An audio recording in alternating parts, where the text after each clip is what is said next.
Magandang hapon mga ka-happy hour. Narito ang mga balita para sa MBC TV Network News Update 5 PM edition. Solar irrigation project ng NIA, pinasok din ng kumpanyang pagmamay-ari ni Zoldico. Yan ang MBC TV Network News ni Raymond Dadpaas.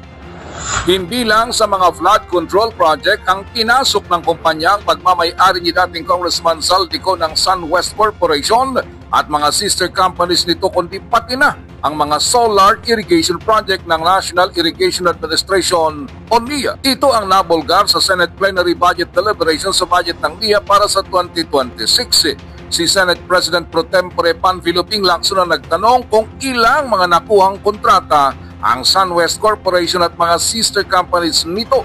Sagot ni Senador Kiko Pangilinan na siyang sponsor ng budget ng NIA ay may 5 nakuhang solar irrigation project ang SunWest Corporation sa Region 4B o Mimaropa Region at Bicol Region o Region 5. Hindi pa nakapaglahad ang NIA kung magkano ang irrigation project na nakuha sa Mimaropa, ngunit sa Bicol Region ay 1.03 billion pesos. Meron po silang 5 kontrata. How much? Yung kanilang kontrata, how much? In regions 4, 4B and 5. How much? 4B. Ayan, Mindoro. 5 Bicol. 5 Bicol. For region 5, it is 1.03B. Region 5. Region. Matatandaan na kinasuhan na sa Sandigan Bayan si dating Congressman Zoldico dahil sa pagkakasangkot sa mga questionable flood control projects sa Mindoro. Hiwalay pa sa Bulacan First Engineering District.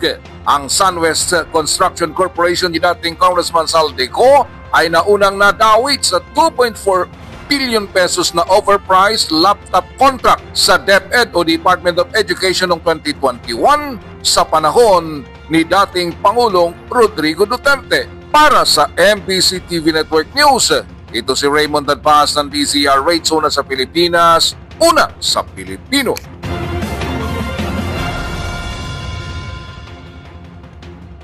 Samantala, dagdag bawas sa presyo ng langis posible sa susunod na linggo. Maaaring muling maranasan ng mga motorista ang halo-halong galaw ng presyo ng produktong petrolyo sa susunod na linggo. Ito'y bunsod ng pabago-bagong global supply at demand, gayon din ng geopolitical tensions tulad ng ipinatutupad na sanctions ng Estados Unidos laban sa ilang oil companies sa Russia, Iran at Venezuela. Ayon sa Department of Energy, narito ang posibleng galaw ng presyo batay sa kanilang initial monitoring.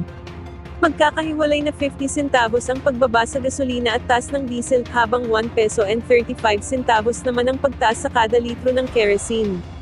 Inaasahang iaanunsyo ng mga oil company na ang opisyal na price adjustment sa mga darating na araw. Patuloy namang hinihikayat ng DOE ang publiko na maging updated sa mga abiso upang makapagplano ng kanilang gastusin at biyahe.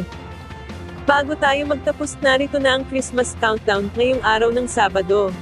33 days na lang, Pasko na.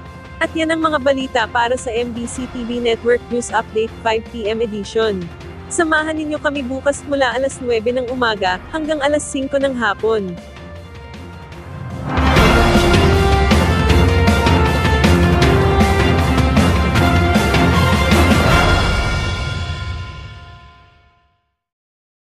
Mga ka-happy hour, kung gusto mong manood ang mga balita sa MBC TV Network News Update, mag-subscribe sa aming YouTube channel, i-like ang aming Facebook page, at i-follow sa aming TikTok account.